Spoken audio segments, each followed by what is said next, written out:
આ સાથે સમાચાર સામે આવી રહ્યા છે, જેમાં ખ્યાતિ હોસ્પિટલ તપાસમાં પોલીસને સહયોગ આપશે. સમાચાર સામે આવ્યા છે તો હોસ્પિટલ હાલ કાર્યરત હોવાનો સંચાલકનો દાવો. દર્દીઓ માટે હાલ ઓપીડી કાર્યરત છે. ચિરાગ રાજપૂતનું આ નિવેદન સામે આવ્યું છે. દર્દીઓના સગાની પરવાનગી હોવાનો સંચાલકે દાવો કર્યો છે.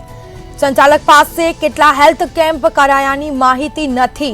તેઓને સંચાલકને પૂછવામાં આવ્યું, અત્યાર સુધી કેટલા હેલ્થ કેમ્પ કર્યા છે તે કોઈ માહિતી આપવામાં આવી નથી, પરંતુ તેઓએ દાવો કર્યો છે કે દર્દીઓના સગાની પરવાનગી હોવાનો સંચાલકો દ્વારા દાવો કરવામાં આવ્યો છે.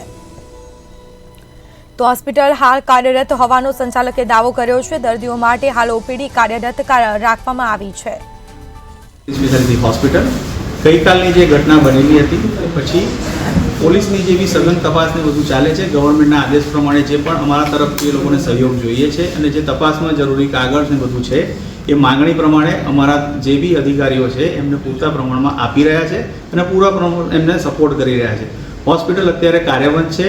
હોસ્પિટલમાં અત્યારે એક પેશન્ટ એડમિટેડ છે અને ઓપીડી બી નિરંતર પ્રમાણે જે રૂટીન છે એ પ્રમાણે ચાલુ થઈ ગયેલ છે. તમારા બધાના સહકાર બદલ ખૂબ ખૂબ આભાર. Thank you.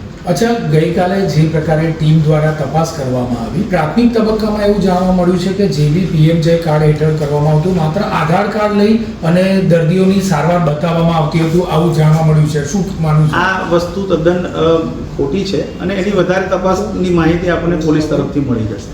અચ્છા, કન્સર્ન ફેમિલીના પરિવાર સાથે કરવાનું હોય છે, એના કોઈ પુરાવા મળ્યા છે? સેન્ટરમાં જે પેશન્ટ છે એના ઓપરેશન પહેલા જે પરિવારની કન્સર્ન આપણે લેવાની હોય, સિગ્નેચર કરાવવા, દર્દીના સગાની મંજૂરી લેવામાં આવી. દર્દીના સગાની મંજૂરીના કાગળ અમારી પાસે છે, જે અમે આજે કમિટીમાં જ્યાં સબમિટ કરવાના છે અમે કરી રહ્યા છીએ. કેટલા કેમ્પ અત્યાર સુધીમાં કરવામાં એ બધી ડિટેલ મારી પાસે અત્યારે નથી, કારણ કે મારી પાસે ઓપીડી ચાલુ છે પણ સવારે ના પડો પેશન્ટ આવે તો એટલે એવી રીતે કાર્યમાં નથી, પણ કોઈ રૂટીન પેશન્ટ આવતું હોય જૂનું કે એને કંઈ તકલીફ હોય, કોઈ વોકિંગ પેશન્ટ આવે કે ઇમરજન્સી હોય તો વી આર સર, આટલી મોટી મલ્ટી સ્પેશિયાલિટી હોસ્પિટલ છે, પરંતુ સવારથી અમે છે કે કોઈ પેશન્ટ આવી નથી રહ્યું, કે માત્ર પીએમજે અંતર્ગત જ પેશન્ટ લાવવામાં આવતા હતા. તમારા બધાનો આટલો બધો સહયોગ ગઈકાલથી રહ્યો છે, એના કારણે કદાચ પેશન્ટ ના આવે એવું પણ બને છે. અત્યાર સુધીમાં પીએમજેમાં કેટલા લાભાર્થીઓએ લાભ લીધો છે? એ આંકડા મારી પાસે એટલા જ છે. Thank you.